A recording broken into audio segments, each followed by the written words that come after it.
this is your SST class. Today we will start our lesson number 3, ruling the countryside, part 1. जो हमारा पास की first book है उसका chapter number 3 है, ruling the country side. आज हम उसके बारे में डिस्कस करेंगे. देखिए, आप ये पिक्चर देख रहे हैं, आपको ये पिक्चर दिखाई दे रही है. इस पिक्चर के अंदर रॉबर्ट क्लाइव जो हैं वो उन्हें बंगाल की दीवानी दी गई है और बाकी सब जो हैं उनके सामने हाथ जोड़कर खड़े हुए हैं उनकी बातों को सुनने के लिए. तो चलिए अब इस चैप्टर के बारे में, कंपनी के बारे में डिस्कस करेंगे. The company becomes the Diwan. First topic हमारा यही है कि कंपनी को दीवान बना दिया गया था ऑन 12 अगस्त 1765. 12 अगस्त 1765 को जो मुगल एम्परर हैं ईस्ट इंडिया कंपनी के, उन्हें बंगाल का दीवान बना दिया गया था. The actual event most probably took place in Robert Clive tent. और ये सब कुछ रॉबर्ट क्लाइव के उपस्थिति में हुआ, जिसमें कि इंडियंस जो हैं वो विटनेस के रूप में थे और इंग्लिश मैन भी, यानी कि दोनों ही थे कि कुछ एक इंग्लिश मैन थे और कुछ इंडियंस थे विटनेस के रूप में. But in the painting above, लेकिन पेंटिंग के से आगे, the event is shown as a majestic occasion taking place in a grand setting. इसमें एक बड़ी सेटिंग को दिखाया गया है. The painter was commissioned by the Clive to record the memorandum. जो पेंटर है उसने इस तरह की पेंटिंग इसलिए बनाई ताकि जो लोग हैं वो इसे अच्छी तरह से याद रख सकें कि किस तरह से जो दीवानी जब दी गई थी कंपनी को, तो उस ओकेज़न को स्पेशली याद रखने के लिए ये पिक्चर बनाई गई थी. As diwan the company become the chief finance administration of territory under the control. दीवान से मतलब ये था उनका कि जितनी भी फाइनेंस, यानी कि जो पैसों को लेकर जो भी लेन देन होगा वो सब कुछ कंपनी के हाथ में होगा. कंपनी किसको बोलते हैं, यानी कि ब्रिटिश इंडिया को. तो उसने सब कुछ सारा नियंत्रण अपने हाथ में ले लिया था, यानी कि कितना पैसा कहाँ से मिलेगा और कहाँ खर्च होगा, इस सब को उन्होंने अपने हाथ में रखा था. तो कंपनी के पास अब क्या हो गई थी, सारी पावर आ चुकी थी. लेकिन कुछ साल बीतने के बाद the company also learn that it had to move with some caution being an alternate power it needed to pacific. लेकिन अब कंपनी को ये लगता था कि सब अगर हमने सारी फाइनेंशियल पावर अपने पास रखी है, लेकिन फिर भी लोगों ने जो है एक दीवान के रूप में नहीं एक्सेप्ट कर रहे और कंपनी की जो इनकम है वो एज इट इज ही है, कुछ ज़्यादा नहीं हुई है. तो उन्हें कुछ नया करने की सोचनी थी, तो इसके लिए वो कुछ नया चाहते थे. नेक्स्ट टॉपिक है revenue for the company. Revenue क्या होता है, जितने भी जो टैक्सेस होती हैं, जितनी आगतें होती हैं जिससे कि पैसे मिलते हैं, लोगों से कलेक्ट किए हुए मिलते हैं, उसे रिवेन्यू कहते हैं. तो रिवेन्यू ऑफ द कंपनी की रिवेन्यू के बारे में बताना है, उसकी आगतों के बारे में बताना है.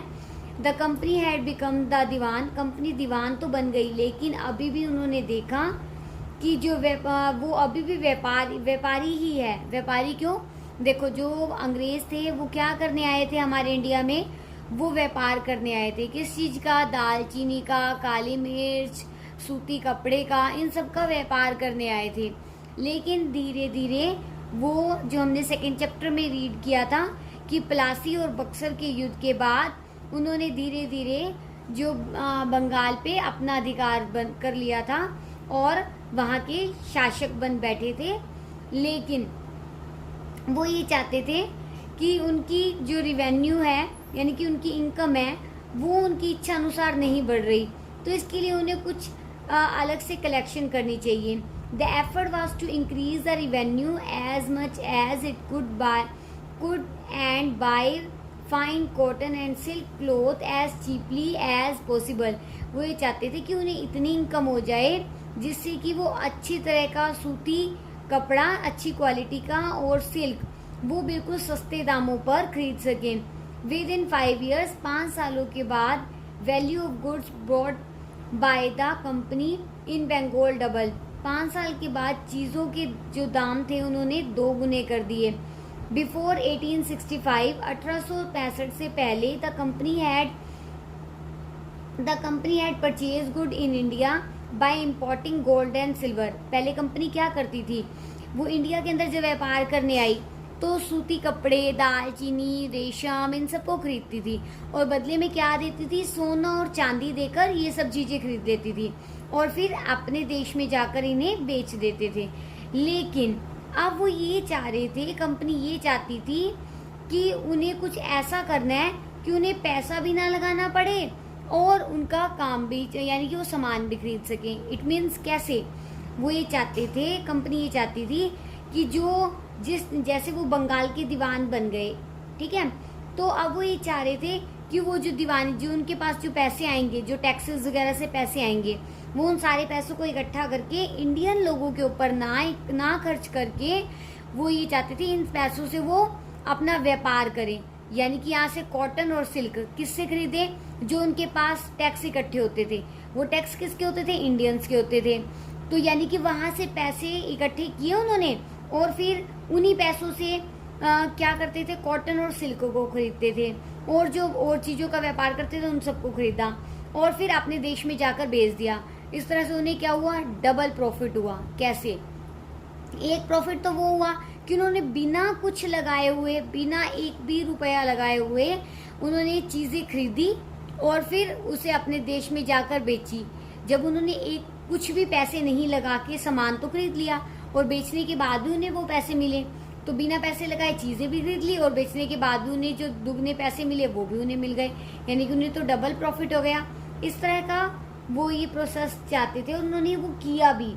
Soon it was clear that the Bengal company was facing a deep crisis। तो उन्होंने कुछ आलोचना उन्होंने की। उनको ये लगता था कि जितने भी जो विलेजर्स हैं वो उनके अंदर जो विलेजर्स वगैरह होते थे तो उनके ऊपर क्या होते थे, उनके ऊपर जमींदार होते थे और जमींदार क्या करते थे, सारे के सारे टैक्सेस अपने पास इकट्ठे करते थे।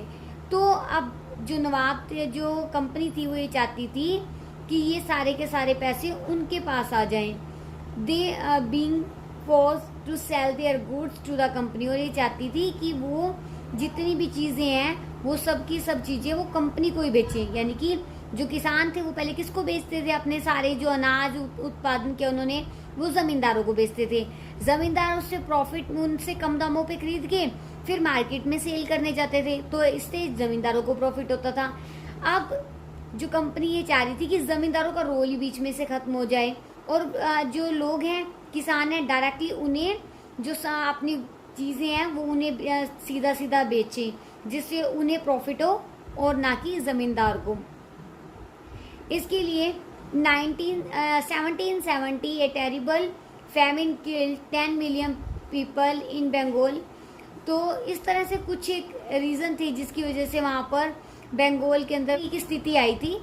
तो अकाल पड़ा था तब उसके अंदर 1770 में, जिसके अंदर लगभग 1/3 लोग जो हैं वहाँ के मारे गए थे। यानी कि 10 लाख लोग बंगाल में मारे गए थे। क्यों मारे गए थे कि वहाँ पर सूखा पड़ गया था, अकाल आ गया था, जिसकी वजह से जो बहुत सारे लोग हैं वो मारे गए थे।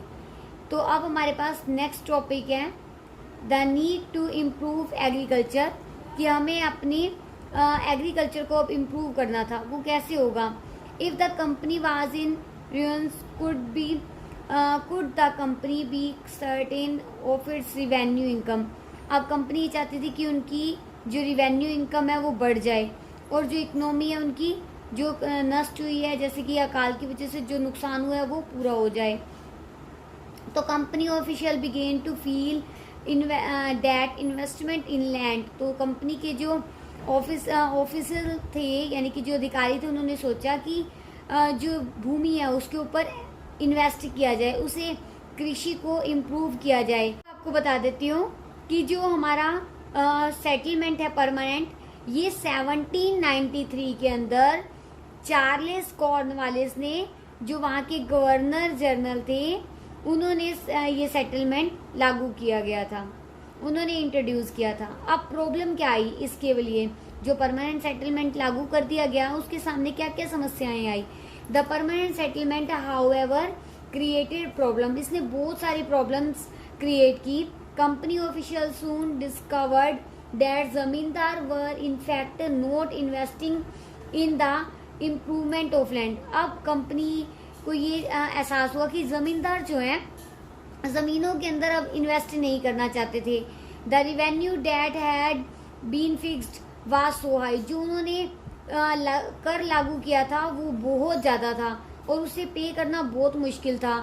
सबके सब ये चाहते थे कि इस रेवेन्यू को कम किया जाए, और इस रेवेन्यू को लागू करने से जो जमींदार थे उनकी जमींदारी खत्म हो गई थी, इसलिए भी वे कंपनी के खिलाफ हो गए थे, वो अपनी जमीनें ही बेचने को तैयार हो गए थे।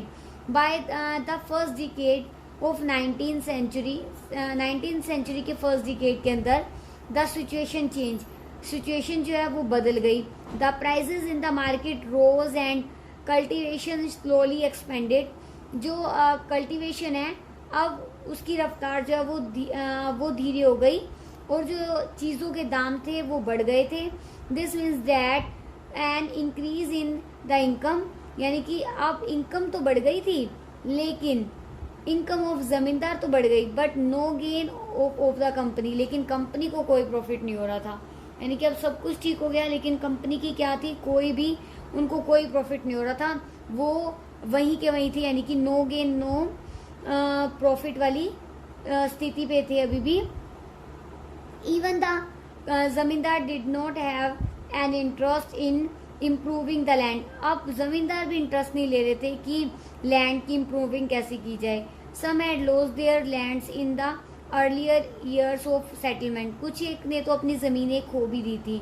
अदर्स नाउ सा the possibility of earning without the trouble and risk of investment, और दूसरे भी रिस्क नहीं लेना चाहते थे, कोई समस्या नहीं करना चाहते थे। As long as zamindar could give out the land of tenant and to rent, इसलिए उन्होंने जो अपनी जमीनें जो है किराए पर देनी शुरू कर दी। जो जमींदार थे उनके पास बहुत सारी जमीनें होती थी, अब वो ये कोई रिस्क नहीं लेना चाहते थे, उन्होंने क्या किया, अपनी जमीनों को किराए पर देना शुरू कर दिया। जैसे जमींदार आज भी देते हैं ना कुछ एक लोग, कि जिनकी जमीनें होती हैं वो खुद खेती ना कर किसी और को जो है ईयरली उन्हें किराए पर दे देते हैं और बदले में उनसे पैसे ले लेते हैं ईयरली के हिसाब से। तो वही सिस्टम पहले भी था, तो ये समस्याएं उनके सामने थी। On the other hand in the villages, और जो दूसरी तरफ जो गांव के अंदर the cultivators found the system extremely oppressive, the rent he paid to the zamindar was very high, और उनको लगता था कि जो वो जमीन के लिए रेंट पे कर रहे हैं वो बहुत ज्यादा है और वो इससे उनको कोई सुरक्षा भी नहीं मिल रही है जमीन को लेकर, तो इसलिए वो सब इस तरह की कोई कल्टीवेशन नहीं करना चाहते थे, इस तरह से लैंड की कल्टीवेशन नहीं करना चाहते थे। तो ये सारी समस्याएं आई परमानेंट सेटल के अंदर। Hope you understand the concept of the topic that I have shared with you. Thank you.